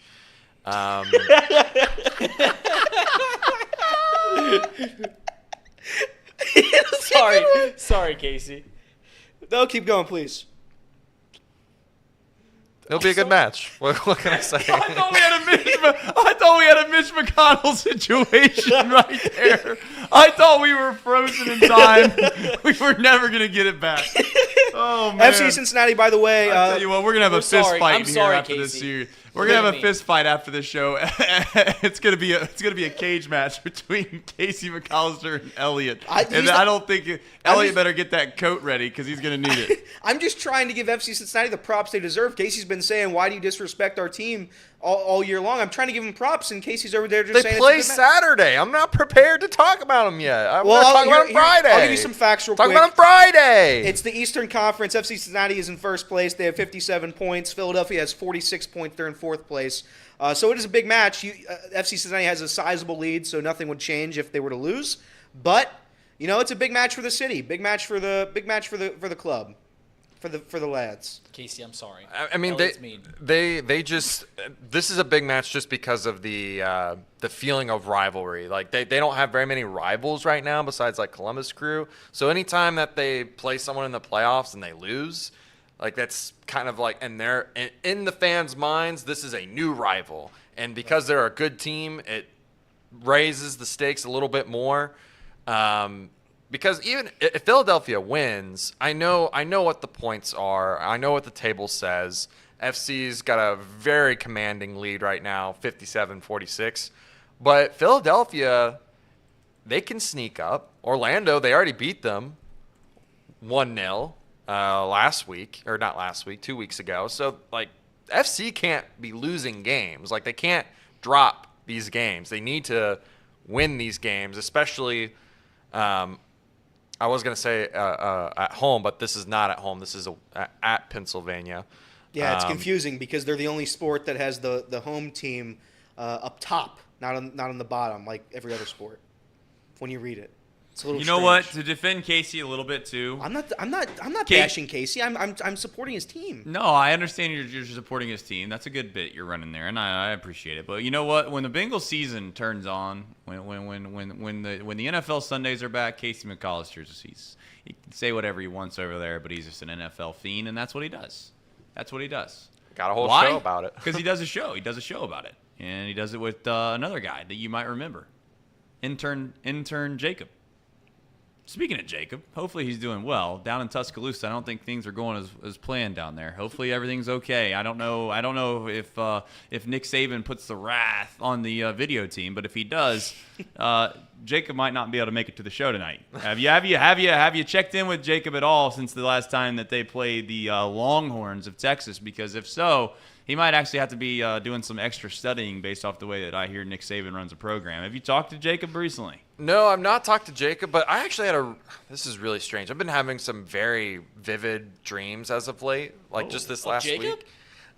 Jacob was named the starting quarterback for Alabama. Oh, really? In my dream, yeah. Nice. And he actually led them to a championship. It was very, very strange. How long is your dream? I mean, like I said, it's just a very weird dream. Did they win the game? How many touchdowns did he throw for? I don't know, but he wanted them a championship. Yeah. So he won it. Congrats to Dream Jacob. Yeah. Congrats to Dream. Jacob said last week was the worst sports week of his life. That's tough. Reds lost 2 of 3 to the Cardinals. The Tuscaloosa Crimson Tide did not look good. Ohio State won, but against Youngstown State, and then of course the Bengals. So that's a tough week.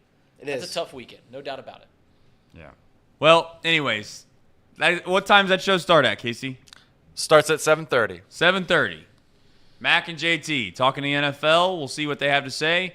That is at 7:30 tonight, Eastern Standard Time. Is it Eastern Standard Time or is it Eastern Daylight savings time. It's Eastern Standard Time, and then you got to signify if it's daylight savings time or not daylight savings time, which I think that's done after this year, right? Correct. This is the last year of daylight savings time. No way.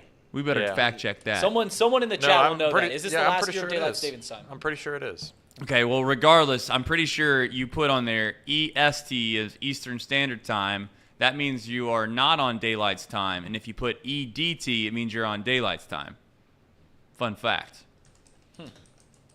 Never in my life did I ever know that until someone told me it years in advance, because I had said one time that it was Eastern Standard. And then they told me that, and you know what I've done ever since? I just say Eastern Time. Yeah. Because that guy knew what I was saying. He understood what I was saying. He's the type of person, and maybe you're this person. I'm not trying to talk bad about you if you are this person, but you know the person that you work in corporate America, and it's like you ask them what time it is, they try to tell you how to build a watch. It's like I just asked. We're just trying to get something accomplished here. The English language was developed so we could communicate back and forth. It wasn't developed so you could sit there and correct every little small detail of every single thing that somebody says. If you want to go back to English class or English language and learn all the nuances and teach everybody else about it, then just go be an English teacher. You don't need to sit there and tell everybody exactly every single minute detail of what it is or what it isn't, unless they ask. Or if it's like someone says idea instead of ideal, or ideal instead of idea over and over and over again, you let them know a couple times, but then after a long time, you just give up on it. Right, Reed? Sure. You know, I don't know what you want me to say. You know what's funny is you're talking about people correcting you and all this stuff. You were yesterday. We're saying the artificial and turf and artificial turf thing, right? Correct. And then that's just a loser's way of going about life. So I should have that's hand up. That was a bad moment. I agree with you though. That is, if something is, if you say turf and people think of artificial turf, then it works, right? If you say grass, and even though it's real turf, all that kind of stuff, like saying, I've always said, if you're the kid at the sleepover that after midnight hits goes, it's actually tomorrow, right? You get out of here. I'm going to kick you out of the freaking sleepover at that point. But yeah, you're right, Trace. Sure. Trace, I got a question for you. Here in this time of year, and we talked about this yesterday about how football is king and stuff like that. You're obviously a huge Reds fan. You're obviously a huge Packers fan. You're obviously a huge Georgia football fan.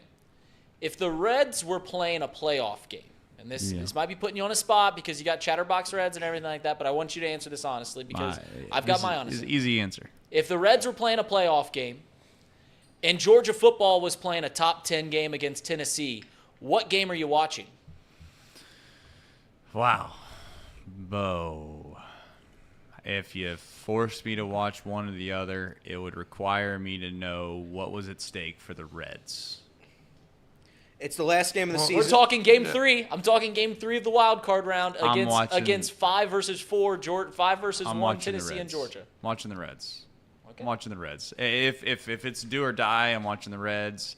I mean, listen, that's why God made the ability to get 2 televisions, okay? Like, let's be honest.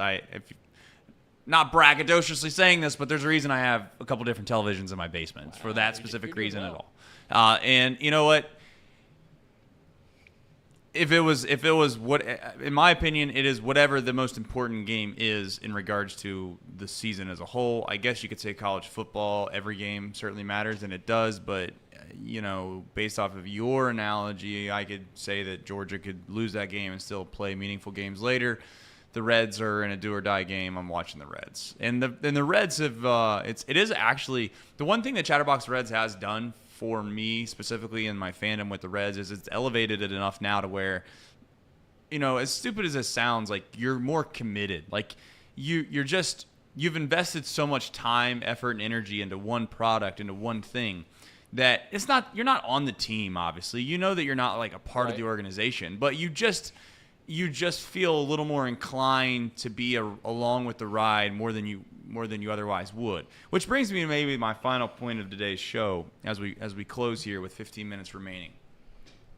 The whole Big J journalist thing with the beat writers not being able to cheer for the team and this, that, and the other is the most stupid kid show thing there ever was. And the reason is because you can be objective. You could do your job at an elite level. You can ask hard questions. You can do all those things and still want that team to win and still actively root for them out loud. every single beat writer that's not from Chicago and has a podcast for Chicago, of course, that's down there watching the Cincinnati Reds on a daily basis, are actively rooting for the Cincinnati Reds. They can sit there and say that they're not. If C. Trent Rosecrans, who I admire and I think he does a good job, but if C. Trent Rosecrans were to tell the truth, he's rooting for the Reds. He's wanting the Reds to be successful because he has ties to that organization. He watches them every single day. They for lack of a better term, employ him. I know that they don't employ him. It's the Athletic. But without the Reds, he doesn't have a job. So I don't know why they have to hide behind this notion that you can't cheer in the press box. Now, should you be fanboy? Should you be screaming and yelling and all that? No. But I think it's okay to, have some genuine reactions to things that happen. And maybe that does happen, but I've always heard, well, if you got to go in the press box, you got to sit there and you got to be quiet and you can't say anything. Well, if that's the case, I never want a press pass. I just don't. That takes all of the fun out of sports. And if you think that person can't do their job, and still root for a team, then I think that you are severely underestimating what the human brain and the human is capable of doing. There's no doubt in my mind I could go down there and report on the Reds on a daily basis. I don't want to speak for everyone else, but I know for a fact I could go down there and I could want the Reds to win, do or die every night. Be just as excited as I am on my streams late at night as I would be in the press box. And go down to the locker room and still ask insightful, meaningful questions. Such as, hey, David, I know you just won yesterday and it's all great, but what the hell happened with the Joey Votto situation yesterday? Did we ever get that answer? Maybe we did. And I think I seen an answer that came through Twitter. I don't know. I don't want to 100% say this is accurate. But if you seen the play yesterday, Joey Votto stops to try to get out of the way of a tag. They throw the ball to first to get Elliott De La Cruz out, and then they throw back to second, and they go to tag Joey Votto, and he's what appears to be safe at second. But then we have this question of whether or not he was called out because of the baseline or called out because of that. Why wouldn't you be able to be a fan and still have those relative meaningful conversations and or question what David Bell does sometimes or get on the fact that Tyler Stevenson's not playing well? This was obviously earlier in the year. Lately, Tyler Stevenson's been nailed, so shout out to him. But why are we like that? And I guess you can convince me that some of it's professionalism, but come on. Strip the shit away. Strip it all away. You know what professionalism is? It's all an act. It's a joke. It's just throw on a suit and tie and go down there and act like someone that you're not. You wonder why corporate America has people that are at the very, very top making $500,000, millions of dollars, and they're nowhere near as happy as this lumpy sum sitting behind a desk right now? Is because they don't get to do what they actually want because they have to act a certain way, do a certain thing, because somebody else told them that that's the way they're supposed to act. I'm not suggesting for 1 second you shouldn't be professional in certain settings. Without question, you should. There's a time and a place for everything. But we're talking about sports here, people. This is the toy aisle of life. You walk into Walmart, guess what sports are? It's the thing that all the kids want to play with. It's not that serious. And we want to sit here and act like it's more serious than it needs to be, and it just doesn't. And I hope to God that by the time I get older, those unwritten rules that you say are just debunked. And we no longer have to sit around and act like these beat writers aren't fans at times, because they should be fans. They're with them every single day. So I say all that in saying, a simple question that you ask in a long-winded way of saying, yes, the reason that I like the Reds maybe more than I ever have before is because I've invested a ton of time in watching them play, and I feel like I hope on the back end of it there's a meaningful payoff that's sentimental to me. And the truth is that I think that's the case for a lot of people that are in sports. And it's okay to admit that. And I don't know why we sit around and act like it quite frankly isn't the case. So, final thoughts on today before we end the show. 10 minutes till we're supposed to leave. Yeah, well, 10 minutes till we're supposed to leave, and I've got a new top 5 as I've done every Wednesday, and hopefully we can reclaim what happened last Wednesday, so we'll have a little bit better one. So if you'll allow me, Trace, I would love it. I'll take some time away for these final few minutes, and you know what today's top 5 is going to be? Yeah, over here. Keep it off the legs there. See those legs, see those thighs. Short shorts today. Hope you guys enjoyed them. Today's top 5, as I've done every Wednesday, is going by one of Chatterbox Sports' favorite personalities, one of your guys' favorite personalities. It's the top 5 bits from Mr. Elliott Rearing.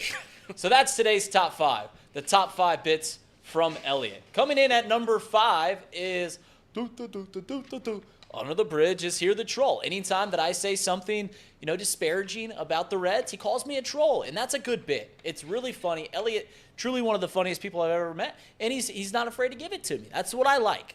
He's not afraid to call me a troll when I'm being a troll. So coming in at number 5 of Elliott's bits is Under the Bridge is a Troll. Coming in at number 4, Ian Jabot, the Prince of the United Kingdom. This all stemmed from, I don't know if you guys realize this, Elliott actually thought Ian Jabot was from the UK. That's right. We had to, early on when he first came on Chatterbox, he was talking about how Ian Jabot is from England and from the UK, and we told him, no, he's from Houston, Texas. And so he morphed it into anytime Ian Jabot pitches, let's just go out and put out this absurd tweet about how Ian Jabot is the plumber. What is he, the plumber, the pizza boy? Well, yeah, the joke is that he changes professions every time. So, okay. So Ian Jabot, the Prince of the United Kingdom.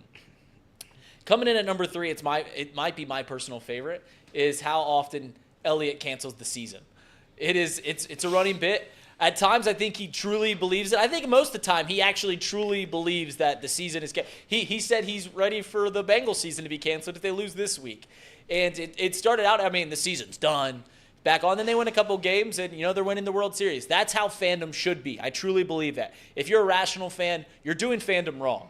You should live and die by your team. I do this with the Bengals. I do this with the Cubs. Elliott does it with the Redlegs. Coming in at number 2. He says it all the time on the show, and he does it with love and respect. He never means it. He never means love and respect, and oftentimes he gives it without love and respect, and that's when he's done something seriously wrong.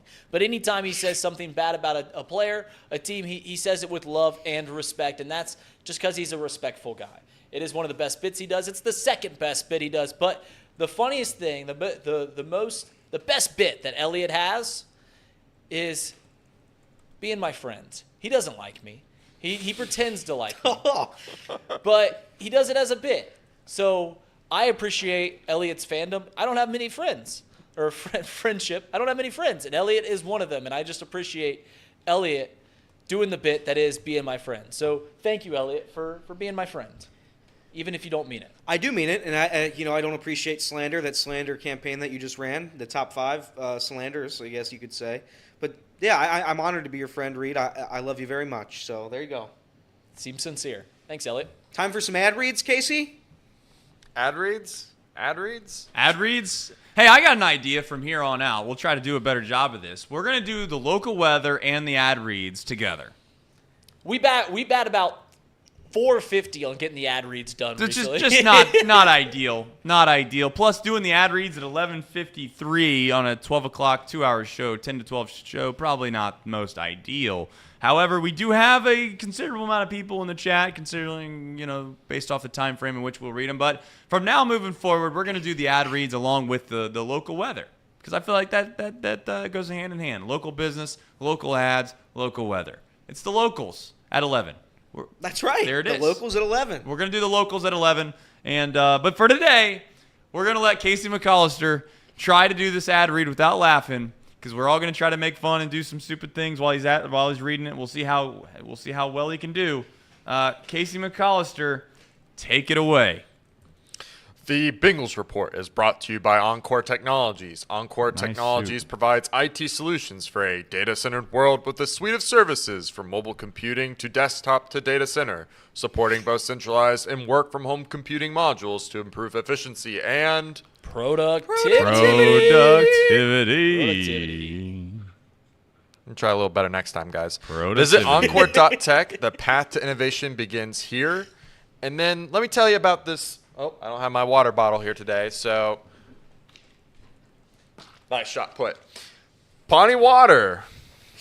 The new premium alkaline water, it's not really new anymore, but this alkaline water is made here right in Hamilton, Ohio. Uses natural limestone filtration, which Reed absolutely adores. And its only ingredient is water, no additives. This process makes for a healthy alkaline water, and it is the best tasting water in the world. You can visit Pawnee Water at PAHHNI water.com to see where you can buy this great tasting water. And also check out some of your local gas stations, some of your local businesses to see if you can get some and send some pictures in to us. We love to get them. And I'll tell you what we should do. I'll tell you what we should do. You know what we should do? If you go to a place, an establishment as they call them, and it does not have Pawnee Water, it's a local business, you should ask, I mean, this is big time. Don't want to be a Karen. I think that's okay to say. You should ask for the manager. You should ask for the owner and say, hey, there's this thing called Pawnee Water, PAHHNI water. You should get it in your store.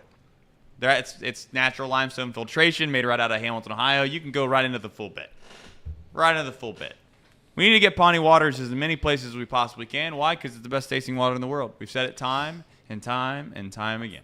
I've also got one last bit before I finish up this ad. Please do. Segment. Go check out our other shows. Go check out Chatterbox Bengals, Chatterbox Reds if you're not already familiar with that show. I'm sure many of you are. Chatterbox Clicker and Chatterbox Mac and JT will be on later tonight, 7:30.